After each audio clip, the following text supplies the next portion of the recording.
النبي صلى الله عليه وسلم إذا صلى الفجر تربع في مجلسه حتى تطلع الشمس أصلا رواه داود. آپ علیہ السلام کے بیٹھنے احادیث کی روشنی میں اس کا طریقہ بیان ہو رہا ہے. ابو داؤد شریف کی حدیث جابر بن سمرہ رضی اللہ عنہ آن صلی اللہ علیہ وسلم کا معمول تھا کہ فجر کی نماز سے فارغ ہونے کے بعد آپ اپنی اسی جگہ پہ 4 زانو بیٹھے رہتے. چوکڑی مار کر بیٹھنا 4 زانو بیٹھے یہاں تک کہ آفتاب اچھی طرح نکل آتا تھا.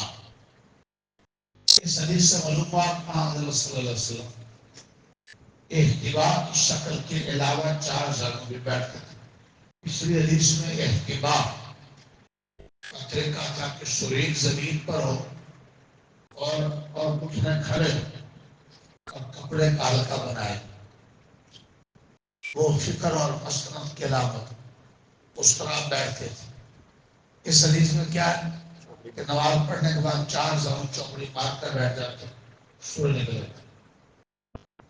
جی وہ اشراق تک آپ کا زیادہ تر معمول مسجد میں بیٹھنے کا ذکر و اذکار ہوتا رہتا. کچھ صحابہ سوال جواب کرتے رہتے. دین سیکھنے سکھانے کا سلسلہ چلتا. اللہ تعالیٰ کچھ نہ کچھ ہمیں بھی کرنے کی توفیق